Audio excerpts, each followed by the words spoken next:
দর্শক, মনোনয়ন প্রত্যাহারের শেষ দিনে সেগুনবাগিচার রিটার্নিং কর্মকর্তা কার্যালয়ে আছেন সহকর্মী মাহফুজা মোসলেহি। আমরা সবশেষ খবর জানতে তার সঙ্গে সরাসরি যুক্ত হচ্ছি। মোসলেহি, আমাদের জানান যে আজ শেষ দিনে কতগুলো মনোনয়ন প্রত্যাহার হয়েছে এবং নির্বাচনী প্রচারণা আসলে কখন নাগাদ বা কবে নাগাদ শুরু হতে পারে? আসলে শেষ দিনের যে প্রার্থিতা প্রত্যাহার সেটির সংখ্যা সেটি কিন্তু এখনো পর্যন্ত নির্বাচন ভবন থেকে কোনো আনুষ্ঠানিক ব্রিফিংয়ের মাধ্যমে সাংবাদিক বা গণমাধ্যমের সামনে এখনো পর্যন্ত জানানো হয়নি।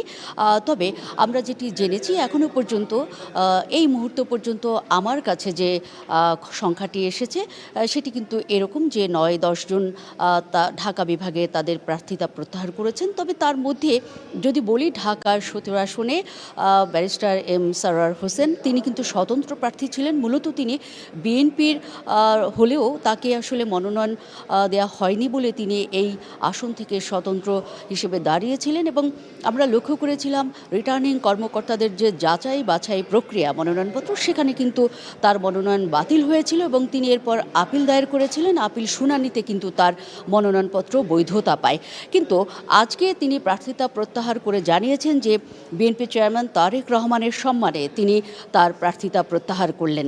এরকম আমরা যদি বলি যে জামাত ইসলামী ঢাকা ১৮ আসনের যিনি আশরাফুল হক তিনি কিন্তু তার প্রার্থিতা প্রত্যাহার করেছেন এবং আজকে যতগুলো ঢাকা বিভাগে প্রার্থিতা প্রত্যাহার হয়েছে তার মধ্যে কিন্তু খেলাফত মজলিসের যেই সংখ্যা সেটি কিন্তু এগিয়ে রয়েছে। এর বাইরেও আমরা জানি গণসংহতি আন্দোলন এবং ইসলামী আন্দোলন নামে যে দুটি দল তাদেরও কিন্তু প্রার্থীরা বেশিরভাগই যারা প্রার্থিতা প্রত্যাহার করেছেন তাদের সংখ্যাটাও কিন্তু অন্যান্য দলের তুলনায় বেশি আমরা লক্ষ্য করেছি।